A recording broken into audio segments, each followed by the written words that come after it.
Welcome to Moss Marketing Mondays, aka the M3 Podcast. Brought to you by Moss Marketing Group, bringing you everything marketing every Monday. Stay tuned for marketing tips and tricks you can use today. The M3 Podcast, marketing knowledge to help you succeed. Let's get started. Welcome back to the M3 Podcast. This week, we got Dre on from the MMG squad. We got Hank on again. Can't get rid of me. From Casey Mattress City. And new guest, we have Justin on from Casey Brothers Disposal. That's right. Appreciate you being here. Hey, I'm glad to be here. Hey, you came up last time in Hank's podcast, and he said that we have to get you on. Now I'm here. Now we're here. That's right. He's a must hear. Look how fast that was. How fast was that?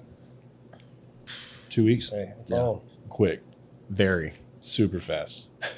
So, in the podcast, most of the time something comes up like business-wise, which you came up business-wise, and you guys also both served. Once again, I want to give a huge thanks for both you guys on that. We're able to do what we do because of people like you.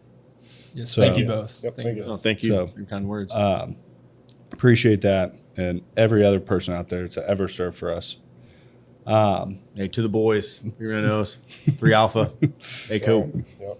So, you guys came through training, or you came through training. Actually, before we even get into that, I want to figure out how everyone calls you Bever, right? Yes. So I want to know how the nickname Bever came. It's not a nickname. That's my last name.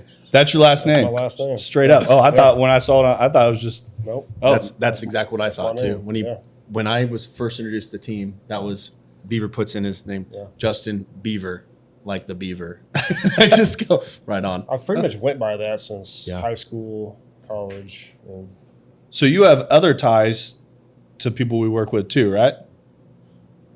Because you know Corey. yeah. Oh, yeah. I figured that would come up in the podcast. We went to high school together, Yeah. graduated together. So, So it's pretty crazy how small of a world it is that we've had all these connections around, yeah, and then it's come full circle. come full circle That's to sit right here. Truly a little So- big town. Yeah. So Hank kind of walked us through his story when he came on last time. I want to hear your story from the beginning. And this might be something. If this podcast goes crazy long and we have 2 parts, I'm cool with that. Like, so I don't want anything left out. I want this to be. I was excited to have this. I know Hank was super excited for it, and he's like, I'm telling you what. He's like, we got to get Beaver on. He's like, he's gonna. And This would be yeah. cool. Beaver, I'm gonna just speak on his behalf, if I may.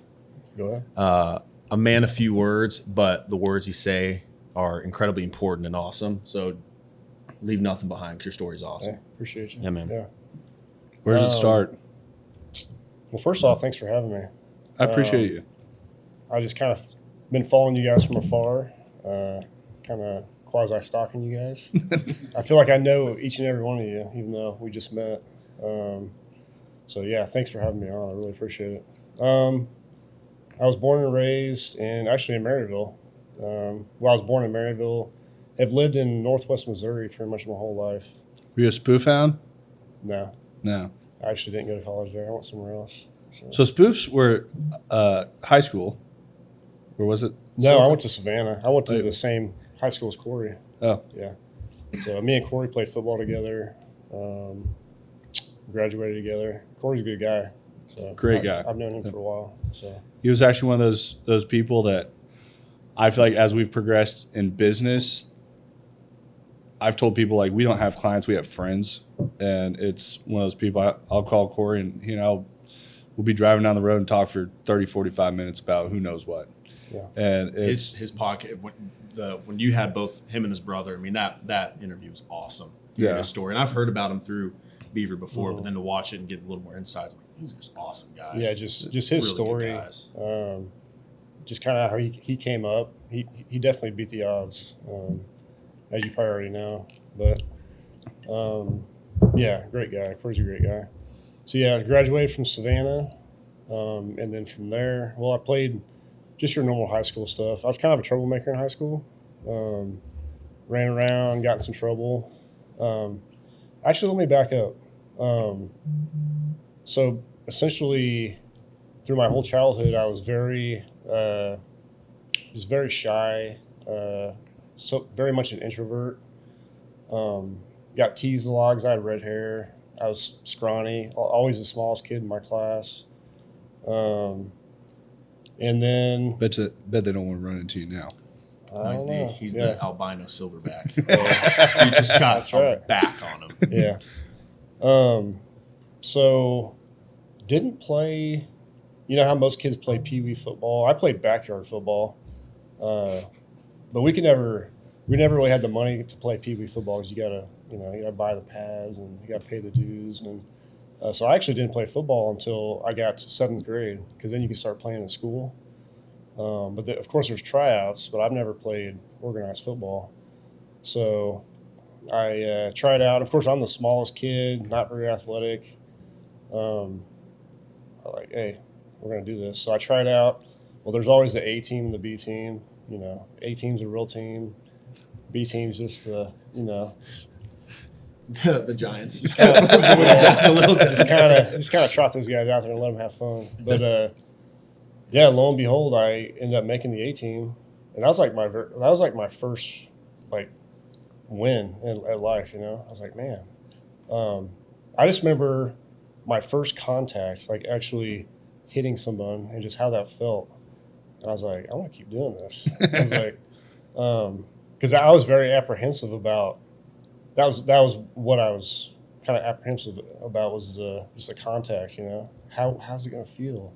Is it going to hurt?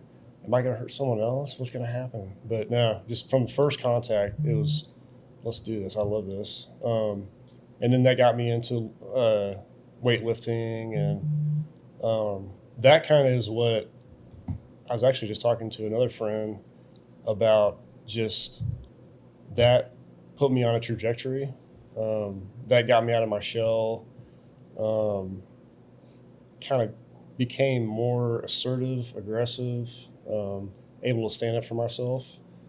And then that just carried on through high school. I kept lifting weights from, I'd say 14, 15 years old, all through high school. And then just progressively got kind of better at football to where I eventually played in college. I went to Truman State University, which is up in Kirksville, Missouri. Shout out Kirksville. Yeah, it's actually more known for an academic school, but they actually do have athletics. I believe they're called the Ivy League of the Midwest, right?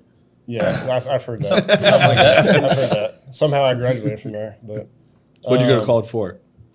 criminal justice. Nice. Yeah. Yep. No, I had the same thoughts on college as Henry. I went to college, I graduated, but is it necessary? Probably not. In most cases, unless you're doing a specific job like doctor, lawyer, nurse. I do want doctors to go to college. Right. Yes. I want them to go. Yes. Nah, dude, I just picked this up. I think I'm gonna be good at it. Yeah. But Engineer, nurse. Yeah, but all if that you're stuff. going just for, whatever, art, literature, whatever random degree. If you're going for journalism, AI is going to put you out, and that's going to be yeah. a hard reality that comes your way. College is not what it used to. It used to be, even if you could go and have a controlled environment to figure it out, but now it's so expensive, it's not financially responsible. And all the that you material just now do. is just so Right. readily available. Yeah. It's too easy. It is. Logan said that. I was spot on last time, just talking about all the stuff you can learn online. And you can just leapfrog that whole thing. You don't have to spend the whole 4 years. And we've had there's been conversations on Reels that we've been putting out, and I had people reaching out to us from our YouTube videos, and it's one of those things that I agree there's been a lot of plus sides that came out for a lot of people. You have relationships, you have all these other things, but Definitely. you're going to find those in every aspect of life. That I look at, since we started MMG, I've made the best relationships of my life. That you're going to find that anywhere you go. You just have to be looking for them. Yeah. Right. To where it's it doesn't mean if you don't go to college, oh my God, you're going to have no friends. You don't go to college, you're not going to find your future significant other. the world happens exactly how it's supposed to 100% of the time, but it's in our world, like you said, that there's a lot of information that can be had out there without going to college. And there are some people that need to learn that discipline. Yeah. There are some people that never learn discipline that need to go there and grow up. That I'll say that's something that part of what I got out of when I was there too is when I got to college, I thought I was super busy. Like my freshman year to my senior year, the level of the things I was doing was completely different. I learned time management. I'll say it was my biggest takeaway from college. That when I entered college, I was involved in nothing. Yeah. And I didn't make it to class a whole lot. And I was like, I thought I was busy. Yeah. And then all of a sudden, like at the end, I'm involved in all these different clubs. I'm on exec boards. I'm helping with the Special Olympics. I'm in the gym every day. I'm doing like all these things. I'm going home and working. Like I really figured out what a full schedule looks like. Yeah. And I figured out how to manage all those things. I'm like, 4 years ago, how did I even think I was busy? Right. So it's like, I'll say time management. So I think sometimes if you're looking for different things, just be aware of what you're looking to get. Yeah. Right. And once again, I don't regret anything I've done. I go back and do it all 100% the same way. That's where I met Madison. That's where I do have a lot of great friendships out there. I did learn time management. It pushed Dre and I into the car business, which then led into the marketing side and led us right to where we're sitting right here. Yeah. Mm-hmm. That if every one of those things hadn't played out exactly the way it did, we wouldn't be sitting here. Right. Towards, once again, I'm not saying that there's a right way or a wrong way, but I think it's sold too much on our younger generation now that that's the only way to be successful. Right. Right. I don't believe that's the case. Correct. It's everything, and then you just hope it doesn't overcorrect. Toward then, everybody's going to jump on like we're some pioneers that. And when I say we, just general population, say, oh, college is a scam, because no, it isn't for a lot. It's just don't go massively into debt for a career that you possibly most likely could have achieved without it. Yeah, because now it'll be, oh, they duped us, and college is. And it's like, okay, cool. Anyone that has an art degree, that's worthless. I'm going to shoot that straight out there. That there are, if you had to get that, absolutely worthless. And that's what my degree is. Yeah, but sorry, pal. Thanks, guys. But like, there's things like that people go to college for, and college just keeps offering more and more free money. Yeah, government's giving free money for people to go to college. Universities get more free debt. Money, and it's more debt. Yep. But it's to give people a degree that they 100%. There's nobody at a high level that's looking there like, oh, this person's going to go here for 4 years and be able to go get a job. Yeah. They know 100% when that person shows up, they're not getting a job. There is no job at the end of this. Right? Yep. Yeah. And there was a time, again, I think why college was pushed so hard for a certain generation was because when they came up, it was, hey, once you there's a ceiling, and you can't surpass that ceiling without that piece of paper, which was maybe the case on some. So then it just got pushed down aggressively onto our generation. And then I think schools capitalized on that, where certain niches are that way. And then it just became, we're printing money now. Oh, now it's really capitalized. But I think also now in today's world with all the different avenues, and they see that I look at when I'm hiring people, I look off just are they a hustler or not? Are they a worker? That's not something you can teach people. Yeah. You can't teach somebody work ethic. That 7th grade, when you felt that first win and you felt that hit, and it drove you to go get into the gym and start lifting weights and start pushing. It was the same thing. Like, I grew up like racing motorcycles, and I was good at that. But it's like when I started lifting weights, all of a sudden it's like females started noticing me. Like their confidence level switched really quick. The byproduct from the work ethic. And then all of a sudden I started seeing like the things that were attached to work ethic. And it just started compounding so quickly that it's like, that's not something you can just go teach someone. Yeah. That's not an overnight thing. Like, hey, if you work harder, this is what the outcome is. People are like, yo, okay. Yeah. But it's like, if you chase that work ethic, I feel like that's what business owners in today's world are looking for. I've had people come in with highly decorated college degrees and resumes out the wazoo. Mm-hmm. And I'm like, excuse me. I'm looking at that, and then they're leaving, and they're like looking like, we don't have to work with that dude, do we? And I'm like, no. But then you have somebody else come in, they're like, hey, I've never done this before, and I want to like get into it. But it's like, I know their background, I know their work ethic, I know that they can do it, and I'm like, that's our guy. It's a testament to the environment like that you've created. Hey, you guys hang out, you guys do stuff outside of work, and that's very rare, and that's awesome. So you're obviously doing something right. I don't know about that. trying to navigate the right direction. But so you go to college, you graduate. Yep. What does it look like right when you get out? I believe it was my senior year. You know how they have job fairs, so people come out. Well, there was police departments. I kind of knew I wanted to go to law enforcement because that's what my degree was, criminal justice. Actually, Overland Park was at the job fair, and I was like, you know what, that sounds like a great place to work. So I was pretty much hired. I want to say I was hired like a month, maybe less than a month after I graduated. I was already had a job.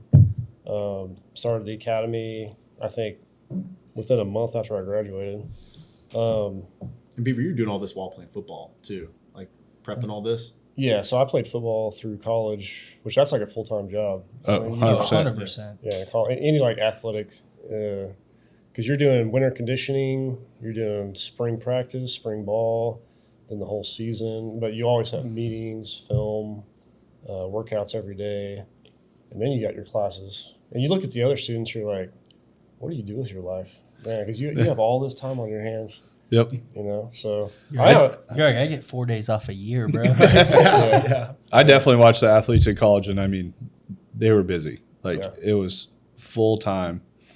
That it was a full Pre-NIL era. It was one of those things like when I got into football really late, and the second I was in it, I knew that it was never going to pay a bill for me. Yeah. And it was kind of one of those things that I was like, I feel like my head can take me a lot farther than my body's going to be able to. there you go. And Man, you didn't have the love and passion for it. So why? no, Yeah. I had a love and passion for racing motorcycles, which that was something that I had the it factor at. Yep. That I was great at. Yep. The football thing, I was just mediocre. I wasn't a superstar. Yeah. And that was kind of a hard thing to accept, but it's like I stepped on to playing a senior year, and these guys have been playing since they were little, and Yeah. that wasn't my thing. And like I've been on a motorcycle since I was 4. I was like jump on 2 wheels, and I was like different game. Yeah, but it's that's like true. everyone has different skill levels at different things. On practice, I don't say isn't going to make perfect, but it gets you closer to that perfection level. Yeah, absolutely. Doing something your whole life versus just hopping into it. Yeah, so it was definitely one of those things that I saw. I saw 2 sides to the athletes at Northwest, where some of them excelled a lot and put their heads down, and then some of them just reverted and just like buckled under the pressure of having that workload. They never figured out that time management, and it was just they would come in, it would all stack up, and then it was feel sorry for myself. I have all this, blah blah. I'm like, you signed up for it. Yeah. A lot of people also change their majors strictly for football just because, say, if you wanted to play football and you wanted to go into the med field, It's almost impossible. You can't. Yeah. You're studying 40 hours a week on top of a full-time job, doing all that, where that full-time job is 6 hours a day. Well, and with anything in the medical field, you always have clinicals where you actually have to be in the hospital or in that setting. So that's almost impossible with football. So Yeah. especially if you're traveling for away games, and it's just It's like, hey, you have a final Friday. Oh, I won't be there. It's like, you're kind of screwed. I'm sure it can be done, but it's No very- internships. very Can't do an difficult. internship. You're in Yeah. summer Yeah. No. playing ball. So you get out, you go into the academy. Yeah, so I go to the academy, I think in May, and then I graduate in September, and then go through field training, and then I'm off and running. I'm a street cop in Kansas City. You have your So, own car? Usually larger departments, you don't have your own car. There's not really take-home cars. You just share. You kind of have your own car, but it stays at the station, and you share with the other shifts, usually. I don't know how any of it works. So Yeah, what, so- what does it look like coming into that? Like right out the gate, like what you come on, you go through academy. Like what does it look like starting off as a cop in KC? Yeah, so you go through the academy, and the academy essentially is just teaching you the basics. You really don't learn how to be a cop in the academy. You're just learning the local laws, state statutes, procedures, kind of what you can do and what you can't do under the umbrella of the Constitution and the law. But when you get out of the academy, that's when you get into field training, and that's where you actually learn how to be a cop. Because you're sitting next to a cop that's had experience. He's probably has more than 5 years on, and he's seen some things. So that's where you learn. It's stressful. I bet. What year was this? 2007. So at that point, you didn't have anyone waving a phone in your face, anything like that? No, that was way before. Yeah, that was actually when police work was fun. Because you could run around and do some things. So, Allegedly. Well, you could actually enforce the law. Yeah. Yeah. So, I remember my first field training officer. He was actually an Army veteran, and I hated his guts. He rode my ass so hard. The thing I remember about him was I was either driving too fast or too slow. Couldn't make him happy, He's bitching at me about every little thing. Looking back on it now, it makes sense, I'm like he was trying to do the right thing and, just kind of throw me in the fire. But at the time, I hated him. I was like, this sucks. I actually wanted to quit. I was like, if this is what it is, I don't want it. So I just remember, so each phase is about, I'll say, because there's phases of it. There's like, depending on the program, it's usually like 4 or 5 phases, and you do different shifts. And he was on day shift. So, your day shift, you're answering pretty simple calls. You're writing parking tickets and just whatever you do on day shift. But whatever day shift I remember people do. Yeah. But it was like week 3 with him, and I remember this. We went to, what was it? I don't even know what the call was, but I remember I was so stressed, so just fed up with him and just the way everything was going. I got to the call, I parked, and I just didn't even get out of the car. He's like, "Are you gonna get out of the car?" I was like, "I don't know if I can do this." I was like, No, I don't think I will. I just, So I almost got to a breaking point where I almost called it a day. I almost. You getting out of the car? No, you get out of the car. So, but my next phase, I was with I was actually paired with a female field training officer, and she was awesome. She was on midnight shifts. She was a go-getter. She wanted me to stop cars, try to find drunks, drugs, whatever. We had a good time. So Make a difference. yeah, and then that drew me in. I was like, I want to do this. This is awesome. We're making a difference here. Homeboy over there, I was rocking with. We were just getting parking tickets, like, Yeah, I give out 18 in one day. It was a rough day. cleaning up the city over here. That's right. One parking ticket at a time. That's Little right. buddy from Zootopia. So I was hooked in, and then obviously get out of field training, and then they sign you a shift, and you're off and running. So when you get onto that, like, I've had other people on here that have been law enforcement, and we talk about how, like, the average person goes to work in a day and they have a stressful day at work, or they have a long day at work, to what that person has to go out to day over day to go home. He just said he was slinging parking tickets Yeah. during it's the like- day. But, like, doing that daily and then coming home, like, were you seeing some crazy shit as a cop? Like, because I've had some guys that, like, I know that SWAT, we've had multiple guys on that were all SWAT, and they said that it's like the stuff you would see that you go home to hang your hat up at night, that they're just like, Yeah. it's weird to turn that off, that it's like, oh, you had a bad day because making payroll was hard. Like, Right. Yeah. I think, don't quote me on the numbers, but I think this is what I've heard, that a normal person working a job throughout their lifetime, they have like maybe 3 critical incidents in their life. That's where something traumatic or tragic or something happens. Maybe they witness something.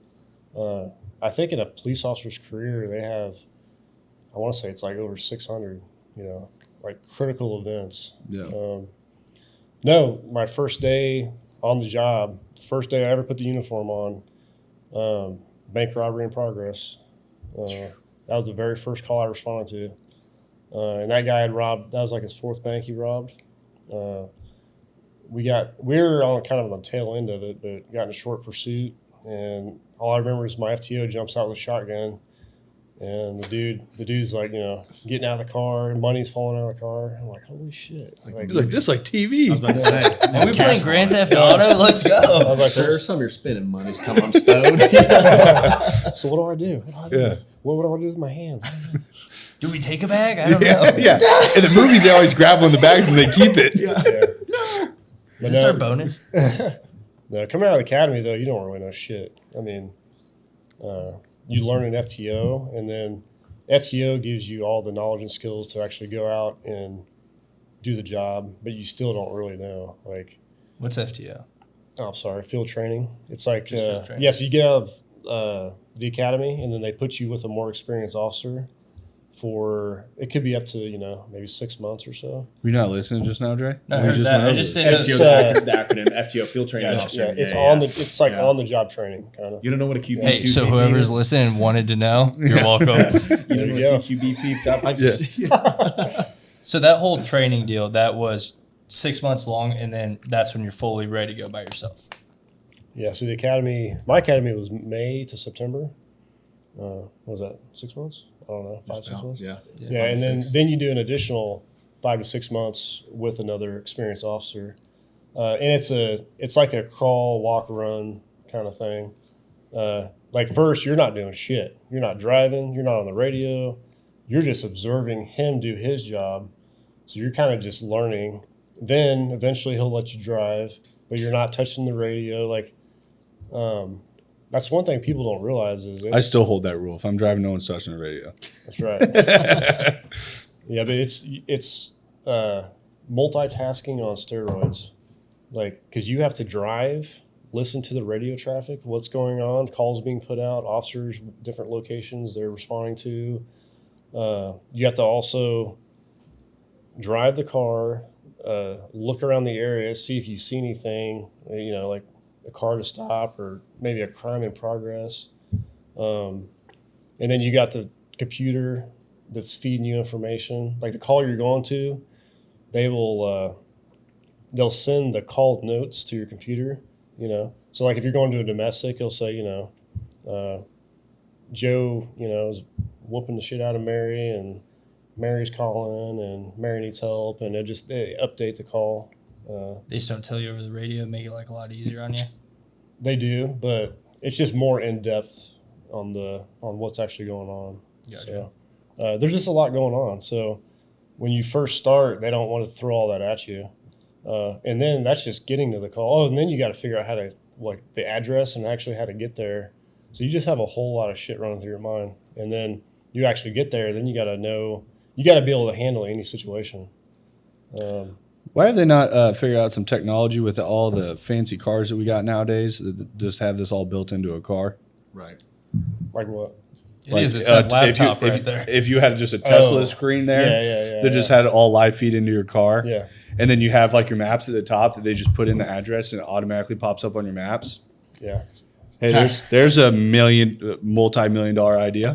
Yeah. New software? What's up? We got to spend more money as taxpayers. Some of the programs have that. They have some of them they have you on GPS too. Like they can track all the patrol Beaver, it's cars. funny you said like exactly we're talking about the multifaceted part of being a police officer. Clayton's girlfriend, she was a cop, and she was saying how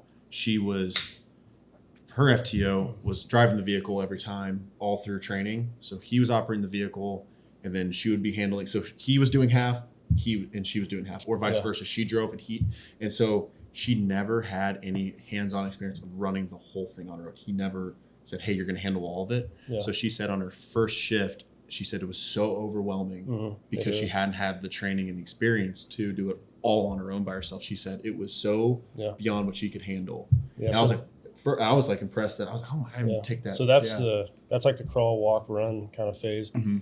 First, you're not doing anything.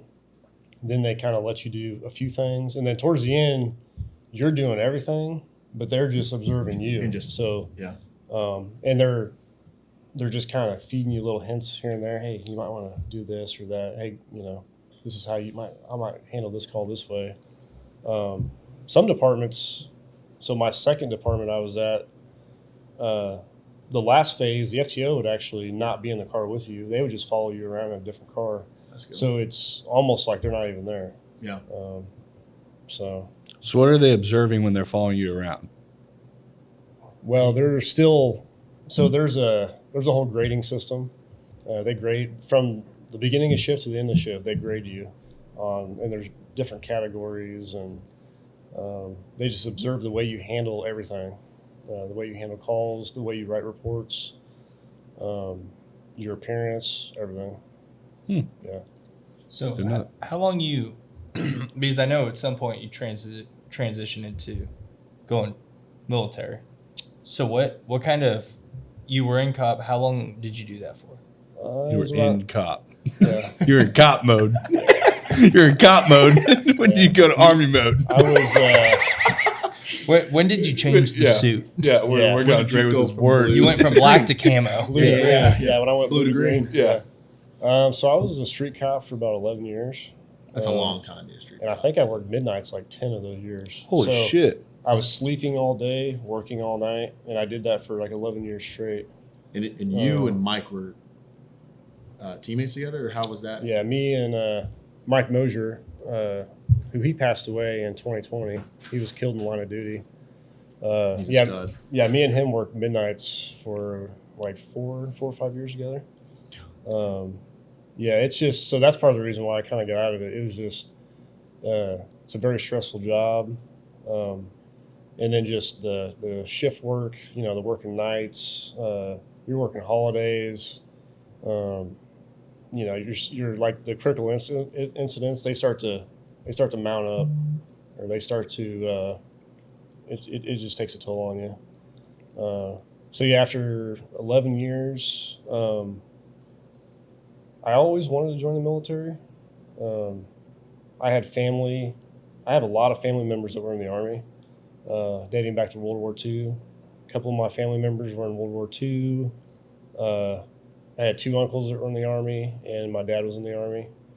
And I think it was 2011, I was thinking about going then, but I kind of put the brakes on that.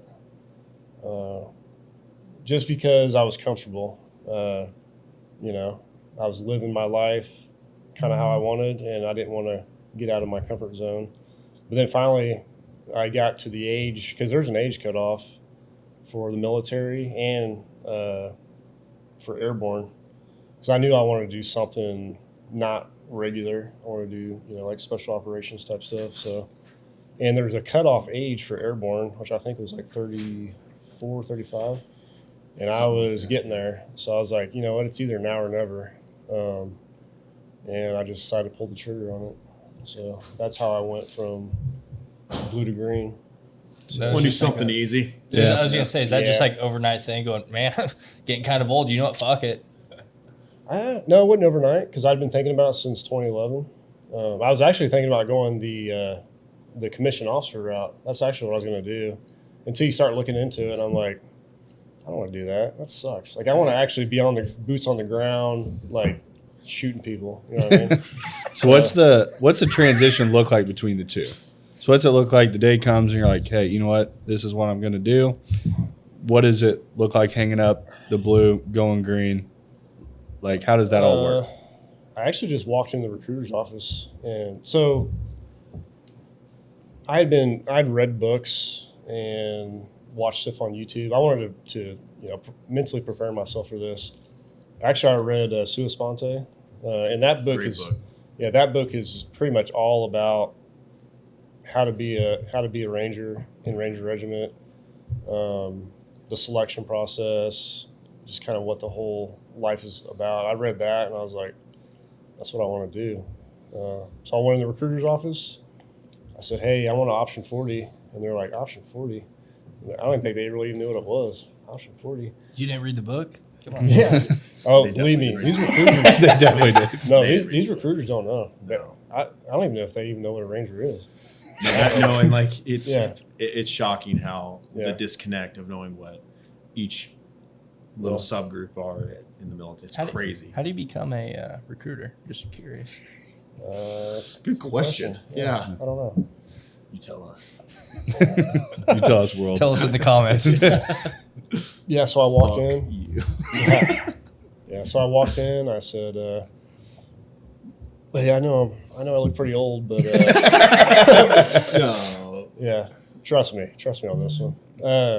I said I want option 40. He's like, oh, we've never done one of those contracts. He's like, not in this office. He's like, I doubt you'll get that. I'm like, well, it's either that or I'm not joining. So, he's like, well, take a look at all these other jobs we got for you. I'm like, no, I don't think you heard me. I was like, I don't want any of those other jobs. So what is option 40?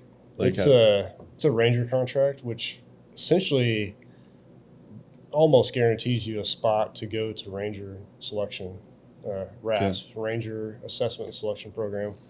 If you don't have that contract, you more than likely won't be able to go to selection unless you get picked up somewhere along the way.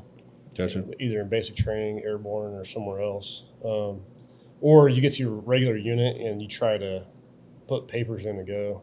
So when they say like, hey, you're probably not getting that contract, or we haven't done one of those contracts through here, what are like the requirements? Like, what does that contract look like? That I think it's just a little more paperwork. Yeah, that's all it is. Especially like on the medical side, they want to make sure that you're good to go and you can actually do that job.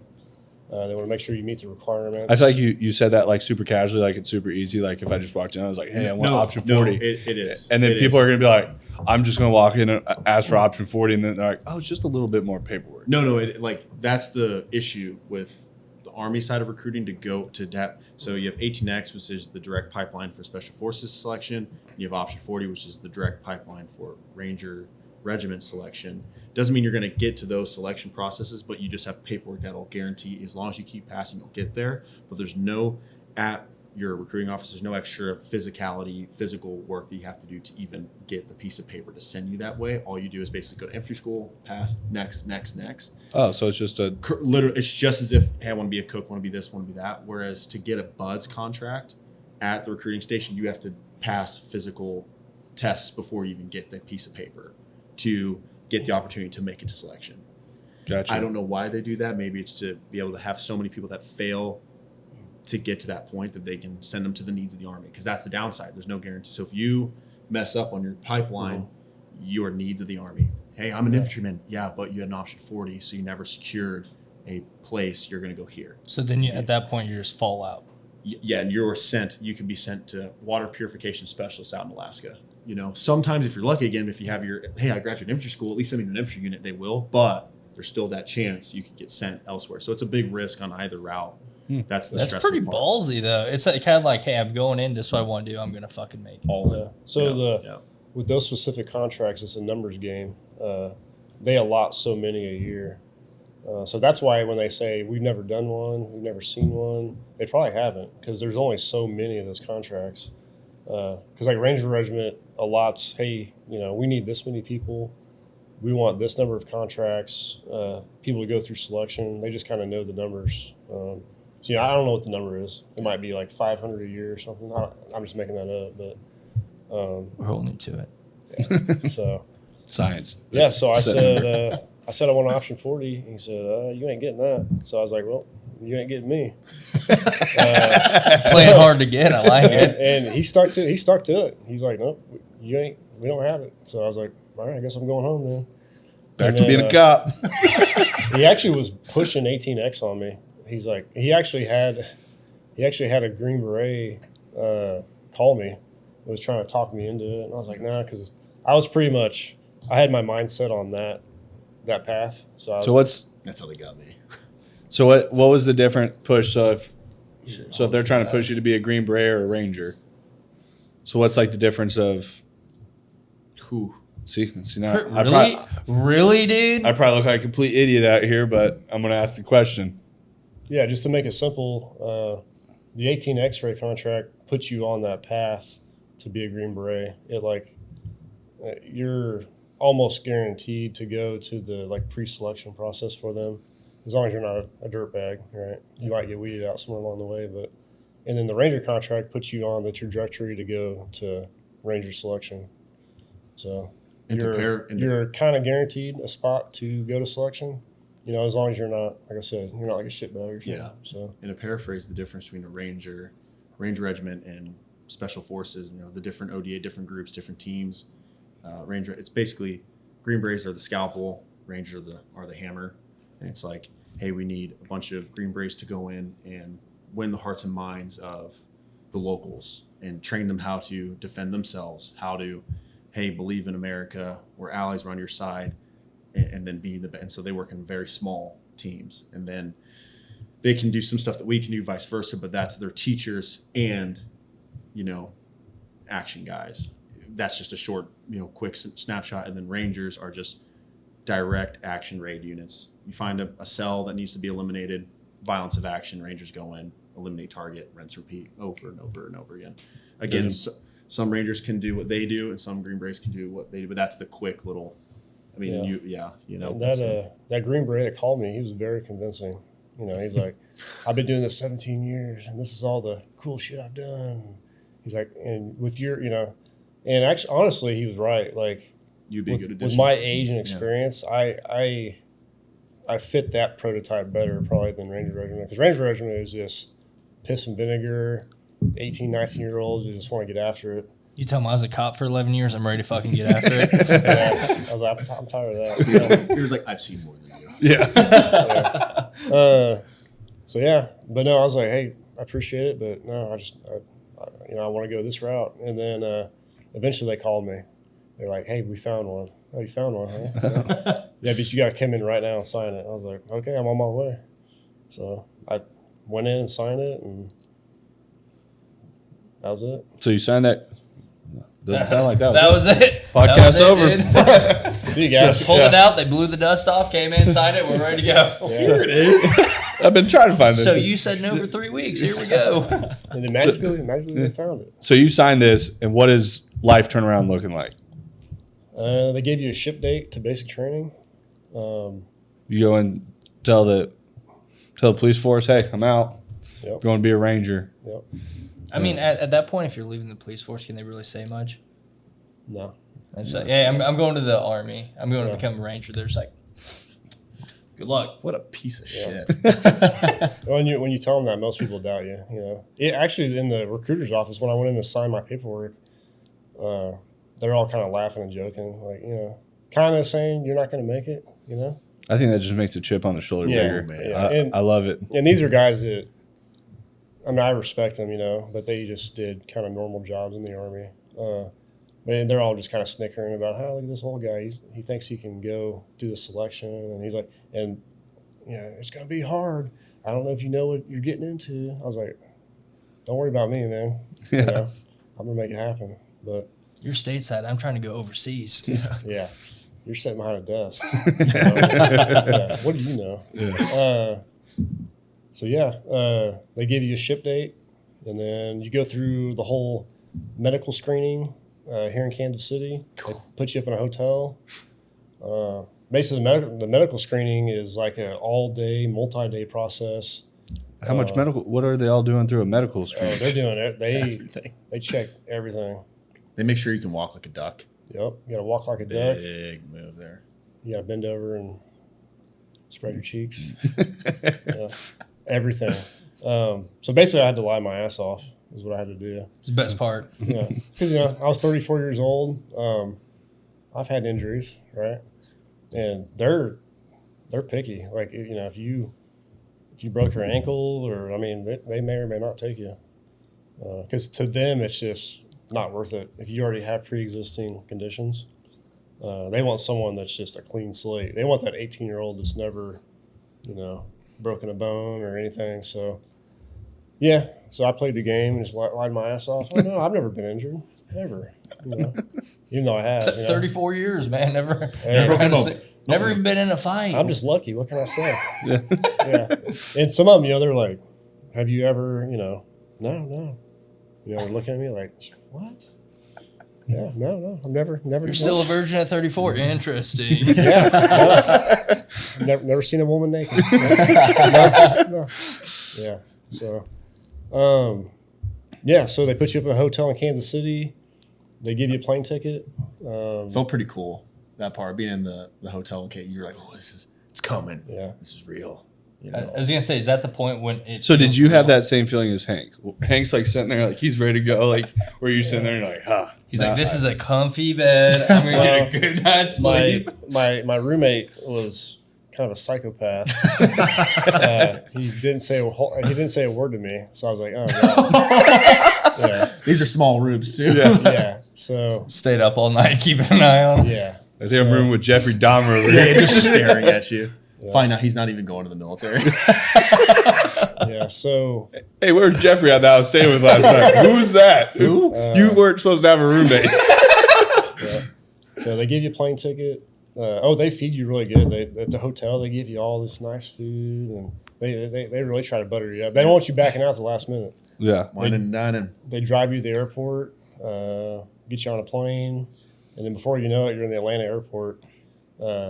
Atlanta airport is huge too. I hate that airport. It's awful. Sucks. You're trying to meet up with some guy at some point in the airport, and you're like running around, trying to figure out where to go, what to do. Task number 1, find the guy in the Atlanta airport. Yeah. So Can't find him. It's over. So what's crazy is You failed the first test. something happened where our flight got delayed or So something. did mine. Our flight got They delayed. all do. So we didn't get there till 1 o'clock in the morning. Well, we had already missed the meetup time, because you're supposed to meet like a sergeant at this certain location, and all the recruits are supposed to meet him. They're supposed to give them guidance on what to do. You get that voucher to eat free food. Yeah, they give you a bunch of and then eventually you all get on a bus and go to Fort Benning. But we show up and there's nobody there. It's 1 o'clock in the morning. That recruiter sitting there in the VIP lounge eating, knowing that he ain't feeding all of you guys. He's like, I'll catch him here in about 40 after we miss a flight. So no, we were no shows because they thought we just didn't show up. So we Whole plane full just didn't come. No, we show up and no one's there. So we get like a piece of paper with instructions, and there's like an emergency number. Like, hey, if all those fellas just call this number, and we call them, we're like, hey, what are we supposed to do? And it was actually me and Boone. We're Chuck. we're in the Atlanta airport, and we'll get back to you. So then eventually they call us back and like, okay, we got a van coming to pick you up, and they're going to take you to a hotel. And they take us to like the shittiest hotel. It's like a Super 8 or something, like in the ghetto, You're like, wow, this is starting off awesome. It's right by a Waffle House. That's what you know. So. Hey, don't be talking on Waffle House. I like Waffle House. I like Waffle House. Yeah, I do. Their steaks are a little thin, but decent. Yeah, People can fight better than anybody in the UFC. So next morning they bus you back to the airport to do the next round of meet a sergeant somewhere, someplace. And then it just starts. You got sergeants kind of not really yelling at you, but they're being very stern with you. They load everybody up on a bus. You go down to Fort Benning. And this is where I thought I was going to basic training, but turns out I was going to 30th AG, which is hell on earth. It's probably one of the worst places. So do you I've ever just been. skip basic, or is that basic there? Dude. So I thought you Go to immediately basic. I thought you immediately just showed up at basic and you're just ready to go. And then I thought the whole medical stuff was just a little building that you went to and got checked out. But no, there's a whole like compound that you go and stay on. And I shipped during the summer, so they have an influx of recruits coming in the summer. So they're backed up. They're trying to get all these guys through. And I was in processing for almost a month. Just sitting there. So what do you do that whole time? Nothing. You just stand there. I kid you not. Stand there. Yeah, so you show up. I showed up. No, Yeah. it is the most. I mean, talk about when I was thinking, I made a mistake. Yeah. It was just standing there Yeah. So we showed up like in between shots. 2 in the morning, and we pull up and there's drill sergeants outside. I'm like, I'm at basic training. And the whole time I thought it was at basic training. I was like, Thought I was at basic for a month. Hey guys, I think I'm at the wrong spot. no, I was like, let's go. I've got drill sergeants. We're ready to go. But they heard you in there and they have like what's the alibi if you want to throw some shit away you're not supposed to have. Yeah, like if you have contraband, they let you go in this little room and throw your shit away. And then they gave us like a little can of it looked like cat food. They gave us some of that, and then they let us watch a video of some army something All I'm picturing is the Captain America video they show in a high school to keep is like the modern day Dare and Adventures. Yeah. That's spot on. This in processing place, all you're there for is to get your gear, get your shots, get your medical squared away, and just get all your uniforms, and then you just stand there. But when we got there at 2 a.m, they herded us in, and we ate the cat food. We watched the video, and then they march us. They give us a blanket, and they march us upstairs. They march us upstairs to the barracks, and all I remember, it was like 2 a.m, and there was like 3 dudes just like sweeping the hallway, and they looked like they just wanted to kill themselves Because they tried. Yeah, I was like, They what? tried. Yeah, and I was like, what? Where are we? They took my bootlaces away from me. Yeah, and they're like, this place is pure hell. I'm like, oh shit. I should have eaten 2 Tide Pods, not 1. Yeah, yeah. We had people eating Tide Pods. That was a big hot topic of the summer of 2018. Had a guy jump off the roof. He broke both his legs. He didn't die. He made it. He was still there, sweeping. Yeah, so you get these like Call of Duty guys that they think it's Call of Duty. And they join the Army. It's nothing like that. And then once they get there, they're like, man, I made a mistake. Like I ran really fast on Call of Duty and never ran out of energy. Like I run 12 yards, I'm tired. They're like, this is nothing like my mom's basement. Yeah. I don't get as many hot pockets as I did down there. Yeah. So like we'll be out doing PT, and then you'll just hear some guy, oh my God, I think I have a heart murmur. Or, oh, drill sergeant, I think I have scoliosis. Like they're just coming up with different ailments and diseases because they want to get the hell out of there. It was either they come up with some disease or something, or they ate Tide Pods. Yep. Yeah. So Sounds like a beautiful place. So I sit there and I'm thinking about being a cop for 11 years. Yeah. And like probably not having somebody down your throat all the time. No. Just out doing your thing. Life's rocking on by. You probably are seeing a lot of shit.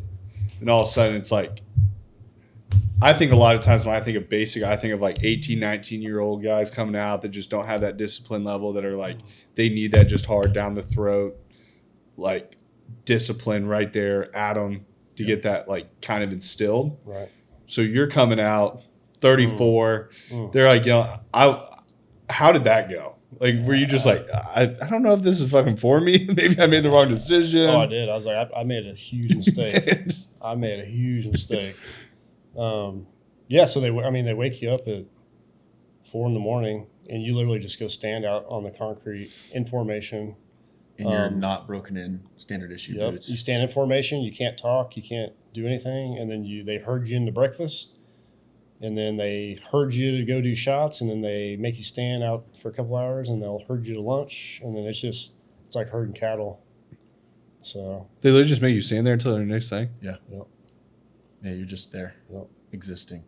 So And you have to think too of like the modern day 18-year-old, 19-year-old who always has to be entertained with a phone. Whereas we all grew up, you ride in your car, you watch the beat of rainwater hit all the way down the bottom. You just came up with ways to entertain yourself. Like, ooh, is that water going to make? Yeah, I'm just thinking of Hank's reel right now. Maybe you didn't. Just watch the beat down the window. You didn't watch the raindrops and say, ooh, it's going to hit another big raindrop, and it rushes down. Whereas these guys have always had a phone or tobacco or a USB port robot dick to suck off of, and it's just, whereas I'm just, and so I can only imagine Bever sitting there, he's 10 years older than I was, and I was older than these kids, so it was pretty rough to watch. Yeah. Yeah. I just feel like you said, we're just so highly stimulated all the time in our lives that just standing there for like that long a period of time when You feel wrong. It You feel does. wrong that you aren't doing something active. No, this is pretty normal. Just sitting there and being. yeah, we were begging to go to basic training. Like I want to get yelled at. I want to run. I want Get to it started. Yeah. You're assigned a number, and then for the next class they'll call off the numbers, and you hoped they'll call your number. I want to get the hell out of here. So the day that they called your number, what did that look like? How was right? Hell yeah, I'm done standing. Yeah, and then you just pack your shit and you just get lined up, get on the bus, and then head on over to Sand Hill. See, I feel like he was way more casual during all this. Because nothing. Hank's over here. He's like, I was having sad dinners with sad everyone. Yeah. Beaver goes in there, flips everyone off. He's like, I'm out of here, dude.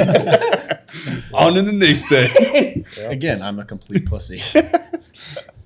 Yeah, they ship you over there and you get off the bus. And the shark attack, like he kind of explained on the last podcast, they're just in your grill. You get off.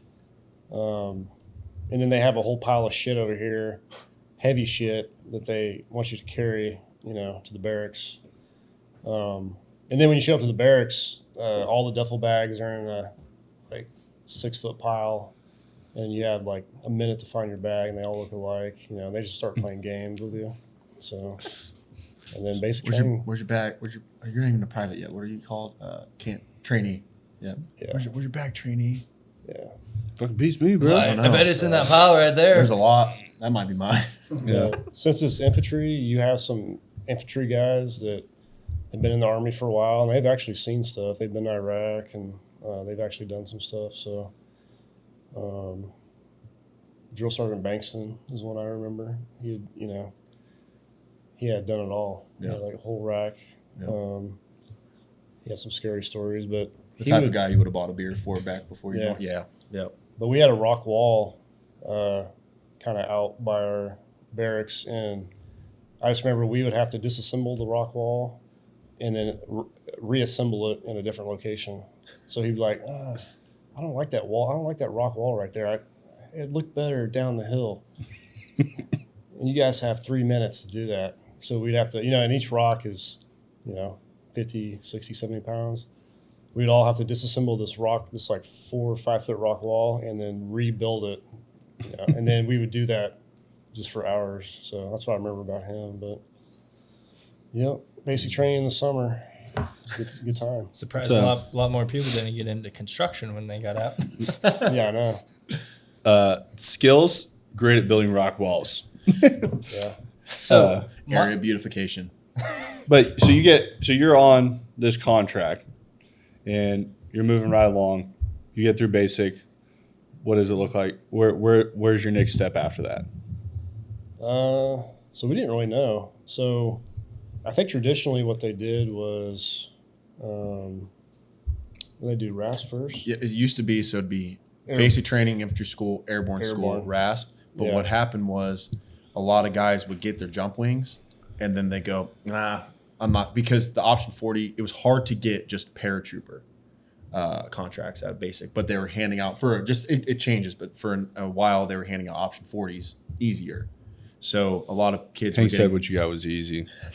He said, No, again, it's just to get in that piece of paper. Any turd can get it, and then they ruin it forever, So people were getting option 40s just to get to airborne school to then voluntarily withdraw before going to RASP, to the selection part. So they had their wings. Now they were eligible to go to an airborne unit, which are really good units. So it was a way to RASP caught on and go, we're canning this. You got to go to basic infantry school, RASP, get selected, and then we'll send you to airborne school, and then you'll show up to your unit. So they were just coming up with ways, and that really dropped the numbers of people going because they're I'm not gonna go to RASP, So that really changed up. So I think you had it that way, didn't you? Infantry school to my contract. We were one of the first classes to do flip, it that way. But my contract said airborne first and then RASP. So, and they even told us, hey, you guys are getting on this bus and you're going to airborne. I'm like, oh, nice, awesome. Yep. And then we get to some random barracks. It's always in the middle of the night, too. You show up to some random barracks in the middle of the night. You don't even know where you're at. Right, we're at airborne. And then show up the next day or wake up the next day. And, of course, they just make you stand there again, for a long time. And then they're like, all right, get on the bus. You guys are going to Ranger Assessment and Selection. I'm like, what? Nah, dude, wrong bus. Yeah. I'm at airborne. Because I was like, I don't know if I'm ready for this. I was like, oh man, but yeah, sure Hard enough. check. Yeah, sure enough. We got bus over there, and bus shows up, and a bunch of tambourets out there ready to receive you. So, how many people are on your bus going, oh shit? All of them. Yeah, yeah. Everyone's like, Shit's that's about not what my contract said. Shit's about to hit the fan. Yeah. His class was that first class of kids thinking they were getting airborne school. Yeah. So whereas classes after that were all prepped for RASP, and then so you probably have a lot of dudes. So you get to what do they do at RASP? You is what they do. Yeah. That's what they do. Yeah. No, so you show up and they basically just start playing games with you from the start. They start doing bag dumps, which that's probably one of the worst things in the military, bag dumps. So basically everything you own is in 2 bags, 2 duffel bags. Everything you own is in 2 duffel bags. And they make you just dump all that shit out in a huge pile. And like, we're standing about this close together, everyone. And so everyone's shit is just in a huge pile. You don't know whose is what. And they just start playing games. Hold up your third PT top, and you're searching for your PT top, but it's mixing up with his and vice versa, and you can't find any of your shit. Yeah. Oh, don't have it, push up, and you're just. So I think off stressful. the bus, we had 10 people quit immediately. Like, they just quit immediately. They're like, The contract was wrong. I'm done. yeah, they're like, I didn't sign up for this. I ain't doing this. And then, you get smoked, and then eventually you go up to your barracks in the middle of the night, and then you stand on the rocks, which you do that a lot. So you don't immediately go to selection. You're actually in like the pre-selection. Pre-RASP, Yeah, pre-RAS. It's where they just work you out and just try to kind of Yeah, they're prepping you. quasi prep you for selection. So basically, you're just standing on the rocks. You're doing PT. You're doing some rucks here and there. But slowly, people start to quit. Because that part, you have your morning workout, and they're just prepping you to be in shape for selection. You should already be, but they're death runs and hardcore, intense workouts in the morning, getting you ready. Hey, you can't make this. Quit wasting time. But then, hey, you get done with the workout. You're exhausted. Hey, you have 3 minutes to get changed out of your full PT, shower, back into a full OCP, camo uniform, be on the rocks. And so you're flying up there with anywhere from 200 to 800 people up these barracks trying to get your stuff ready back downstairs in the right uniform, right time, everything. You can have this item, because they're inspectable. Then you be in formation, you're on the run. When Beaver says on the rocks, it's gravel, chert rock gravel, and you're just standing on there. And while you're waiting in formation, you're either reading a Ranger handbook, you're studying an airborne ranger in the sky, which is a ranger that's been killed in the line of duty. You're studying every aspect of that person, and which is excellent. But then you really need, because they'll come in, hey, who's your airborne ranger in the sky? You rattle it off. When's his birthday? If you don't know it, it shows you don't care. You don't give a shit. And what's even more like intense is that cadre member may have been best friends with that guy he's asking you about. Like if you say, hey, Sergeant First Class Carpenter, and they're like, oh, really? And then you don't know it. Oh, you don't give a shit about my best friend, and that's where you go, this is so real, because that next phase, you don't know when your opportunity, so that's the intensity that you start sinking in quick, That's when you know it's real, is when you meet the cadre. Because like these guys have actually done shit. Like they've been to war. And like he said, they've had best friends die. And more than likely, the ranger in the sky that you choose, he somehow is tied to one of these cadre, So that's when you're like, man, this is a real deal.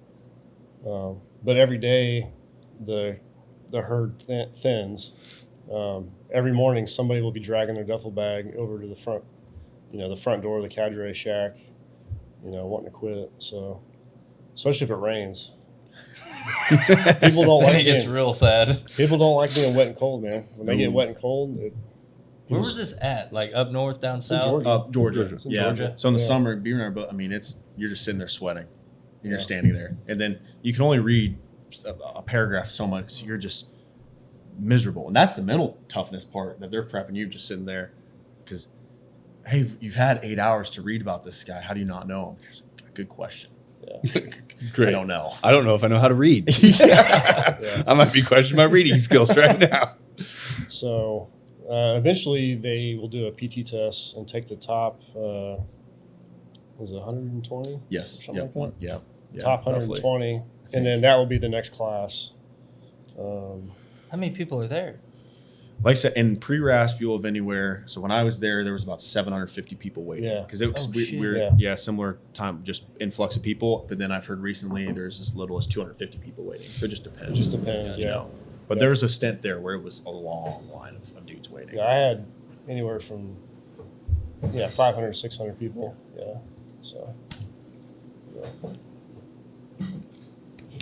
He knows what I want. Twisted tea. No.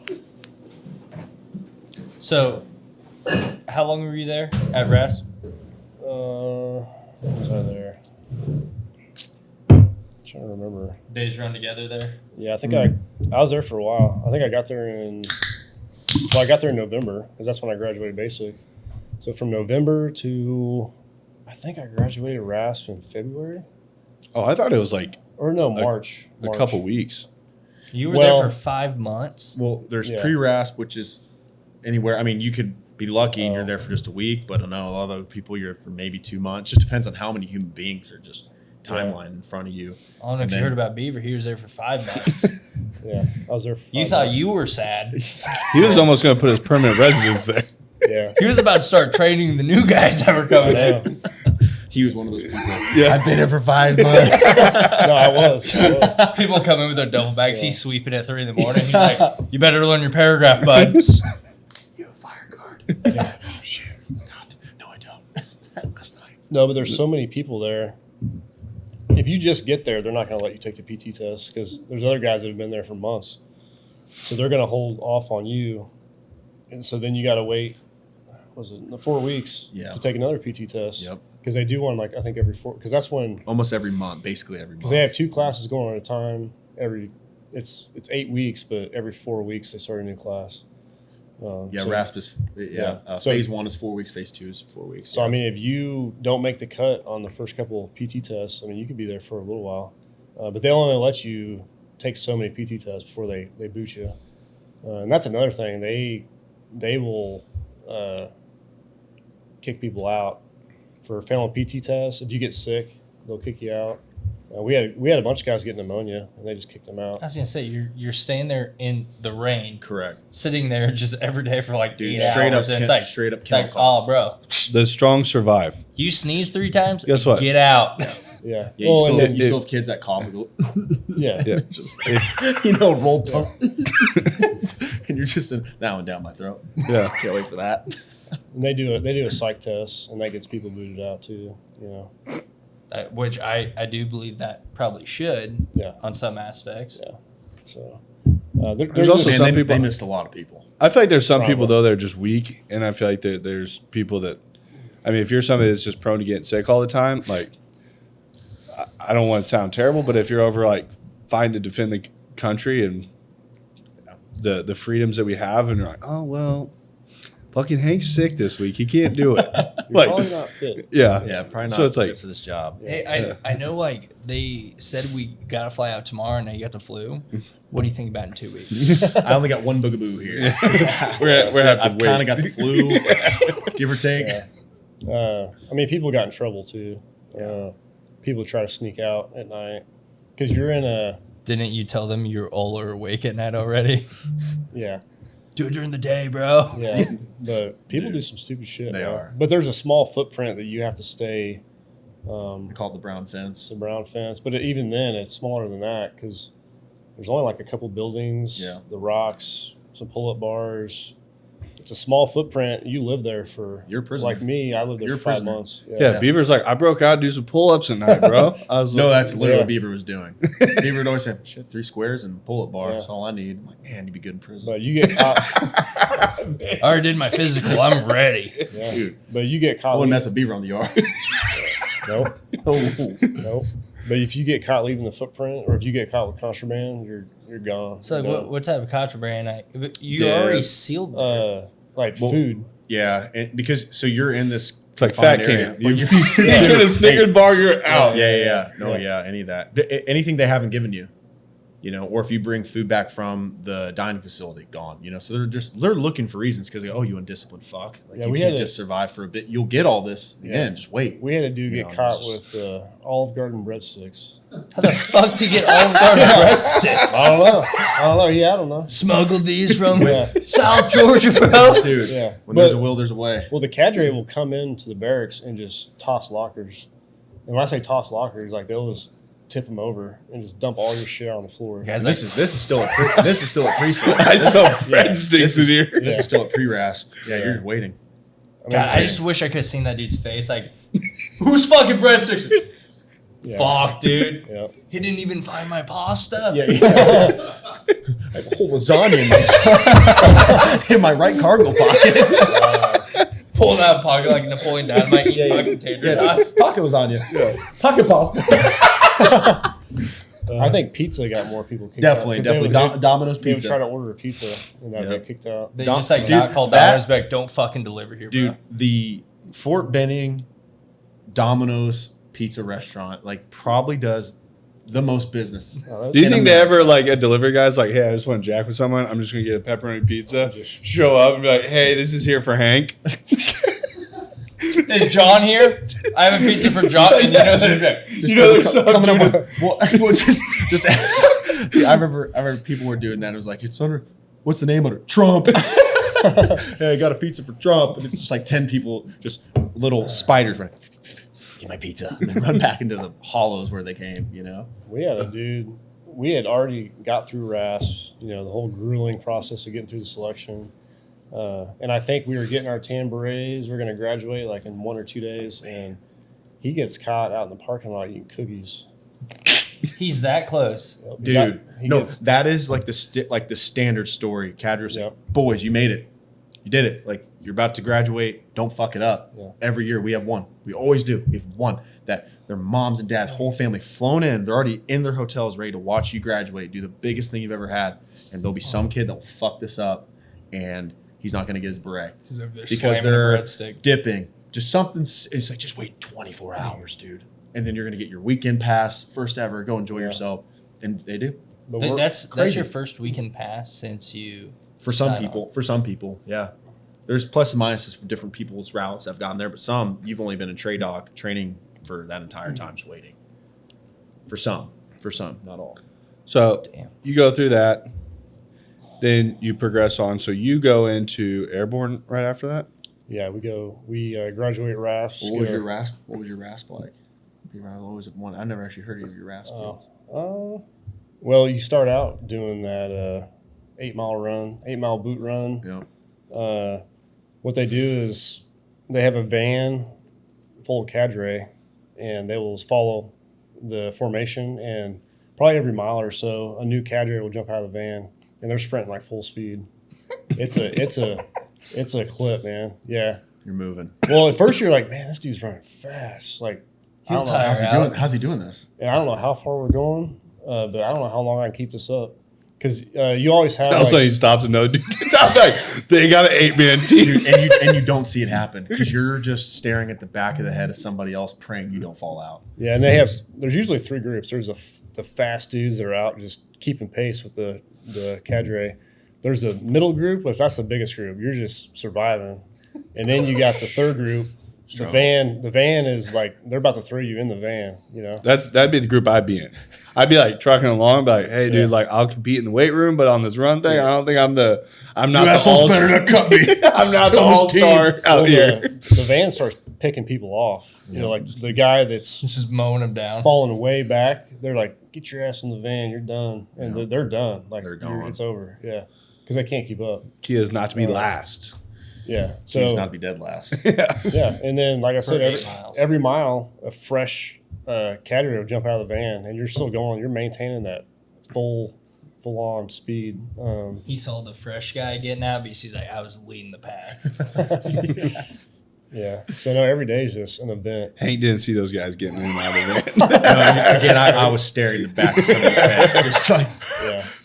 Beaver's saw out in new the guys front. get He's like, out. "What's up, dude?" Oh no, Yeah. Beaver was at the front. Yeah, absolutely. it's- I was riding the mid pack, just survive, dude. Survive. And it's dark and it's foggy and you can barely see the road. You don't know where you're going, Praying to roll an ankle. and you don't know how far you're running either. Like you're like you. Hank's like, "You saw like the road in front of you." Bro, I just saw people's hokas. yeah. No, but every day you're doing something physical, doing an obstacle course, carrying heavy shit, running, rucking. They do progressively longer and longer rucks, and then Coal Range. Coal Range, which is pretty much like Hell Week. You know, like SEALs have their Hell Week, and we have Coal Range. It's just a week of just suck fest, man. Like, If it wasn't already a suck fest before, which is just your No, it sounded pretty chill. yeah, they're filling the time with you doing stuff. They take Yeah. it to Coal Range, and the buy-in is the 12-mile final test of your ruck. Got to get it a certain time frame, and yeah. So you ruck to Coal Range, Yeah. and then when you get there, it's just it's game time. It's on. time to go grab a twig. Did you from say the woods. 12-mile ruck two? Yeah, to the Two place. Coal- yeah. That's the buy-in. And what's the time? It's Army standard, 15-minute per mile. You know, just sub 3 hours. If you pass that, you can play. You know, you're in the game. You fail that, you're not even going to get to do Coal Range. You're gone. So the Oh, buy-in- dude, I ran a half marathon. I would be in the game. You'd be in the I'd game. be there. I was dead when I ended that. I was laying on the ground. I wasn't able to move. dude, But best 24 mile. Yeah, You realize it had like full packs on too. Yeah. I didn't have. but you double the mileage. Hey, so. Yeah. hey, peanut gallery. I don't need it from over there. I was feeling kind of good for it. Yeah. So you, But that was the thing, you know, if you were really good, like that was the one. I was a good rucker, Yeah. but you had to be strategic. Hey, don't empty the tank. How much weight did you have on that? Well, I mean, minimum was the 40-pound ruck. Dry. But you had Dry weight. dry Dry 40 weights. pound dry. So that's just all your. but then you have a shit ton of water. Yep. But it was definitely over 40 because you had a packing list that you needed to have for that full week. So it was all your stuff. So it was probably a 58 pound. I would say 58 pound ruck, and then you Yeah, have 20 at least, and yeah. then 10 to 20 pounds of water. You got your rubber ducky rifle, and but that's the thing, you don't want to go too fast. You want to survive and pass, but you don't want to go too fast because then you have a full week of more running, rucking, and that for another. You know, so you. I Just half gotta be- marathon put my ass in my bed for a day. I couldn't move. Yeah. So you ruck 12 miles to Coal Range to get your ass kicked for a whole week. So, yeah. They keep you up. They're already Oh, and then you do they do rucks in the middle of the night. Yep. Everybody on the road, and you don't know how far you're going. There's some we do 4 miles, 5 miles, and then there'd be some you just go down the gravel road and come back. Like they'd mess with mind you. fuck you. Yeah. Yeah. You're So sitting they there. would, so they would get you all on the road, dressed, packs on, and you do a 4 mile ruck, and then they would let you go lay on the ground over here for a little bit, and then like 30 minutes later, everybody on the road, another ruck, and then they just take you like 2 football fields away and bring you back, and then they make you do push-ups through ruck on, buddy carries, Buddy carries. and then run to the wood line. That's like the big thing. So is it buddy carry while you have your ruck and your buddies on? Sometimes. So Sometimes. sometimes you're dry and you have nothing. And then other times you have your ruck on. You finish your ruck. Said, hey, and so Beaver knows one of the most infamous cadre in all of RASP is Sergeant Montenegro, and this guy, French Foreign Legion. Then he came to America, got a citizenship. And his story, I mean, he's a savage of a man. It's probably the most feared cadre. Yeah, at and he never RASP, yelled, yeah. but he had a megaphone. And you just talk, and you go, "All right, men over shoulders, hit the wood line, go." And you would just put and then you're spending your time trying to find a mate, and he's no, and you have to, because if you take too long to find the guy to put over your shoulder, means okay, we're gonna keep doing it. And I remember Who's the smallest guy around? yeah, exactly. That's the thing, and he. So who gets the guy running, or is it me? like I if always preferred to carry because it was honestly worse to be carried because your stomach is riding a shoulder and you're Yeah. thinking of puking. Well, so I usually preferred one guy carries down, Yep. the other guy carries back, and it's how far is it? 2 football fields. Did you At say? least, Yeah, at least. And, yeah. and then sometimes you think you're cutting corners. Hey, bring us a twig back. So you have to go all, because sometimes you be like, hey, stop it. They can't, depth perception. And Montenegro had just, and we will do this again and again and again and again. And you think there's no way he's going to say again. He does. And it just goes for, he's just, psychological warfare. We're going to start doing MMG buddy walks down to the tree line.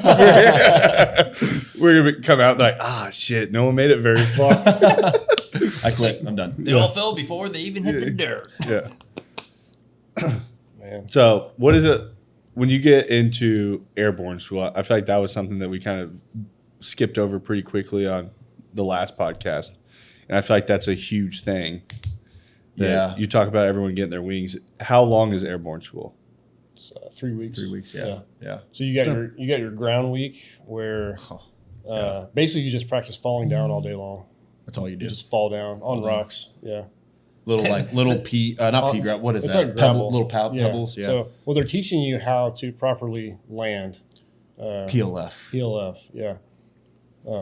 So there's a Crucial proper landing fall. there's a proper way to do it, and it just takes many reps to get it down. Because if you don't land right, you're gonna break your legs. So it's like crucial that you know how to land correctly, and they just drill it into you, and you just do it over and over and over for a week. That's all you do. You just fall down, and then they'll put you up on like a 3-foot ledge, and you have to jump off the ledge and fall down. And to 6 foot, and you fall down.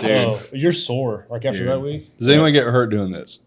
All the time. Probably, All yeah. the time. Yeah. Um, And like Beaver. Are there those people that are like, I did this is my time to roll the fucking ankle? Because that's the airborne school is you're filled with just random people that just want to get their jump. Like I was saying before, you might have a colonel that's, hey, I've never done this. I want to get my wings.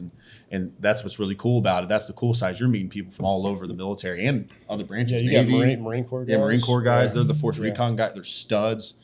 You'll have pararescue from the Air Force and PJs. And you're just – then you have a fry cook. He's like, man, I just always want to do this. And it's all walks. It's really cool. Yeah, so week 1's ground week, and then week 2 is tower week. So then you start jumping out of the towers, like 30-foot towers. And then you're connected to a cable. It's almost like a zip line. Mm-hmm. You jump out of the tower, and you got to – basically on tower week, you're practicing your exit out of the aircraft.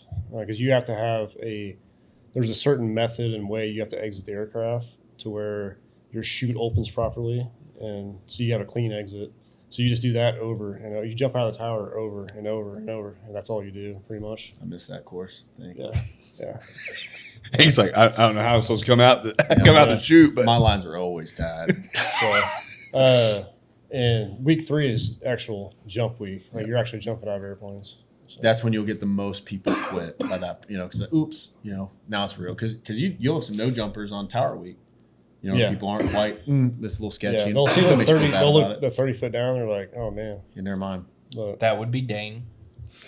I am terrified of heights. Dude, at least you admit most people you don't even know that you're terrified of heights until your reference of height. What's high? 15 feet, 20 feet. Then all of a sudden, I'm in the air. Take a Cliff step. jumping like 30 feet. Yeah. You can tell your boy over here, not my jam. I have a good video to show you guys after. oh, I can't But- wait. I can't wait. I'm not fearful of heights when it's like far enough that if something does go wrong, then I'm just donezo. Like I would just rather it be like Light switch. just okay. Hey, I'm good. I'm out. 30 Like, feet, it's like you hit your legs. It's like, it's going to mess me up. that's gonna put me in a wheelchair. You Yeah. jump out of Yeah, a yeah, plane, yeah. it's like chute doesn't open. It's like, I'm going head first. Yeah, torpedo. I don't want to feel Dude, it. but you'll hear some crazy stories of guys chute not opening and they just land a certain way and they make it. Yeah. And you're, how on earth, That's because they went through a week of fucking falling down and they figured it out. They're sitting there like, I know how to do this. Yeah. Thank you for joining us today on the M3 Podcast Part 1 with Hank and Justin. Make sure you tune in next week for Part 2. I promise you, you're not going to want to miss it. So you put that in your fucking pocket. Thanks for listening to the M3 Podcast. Be sure to subscribe so you don't miss the next episode. Want to learn more? Check us out on Instagram at Moss Marketing Group, on Facebook at Moss Marketing 58, or on our website at mossmarketinggroup.com.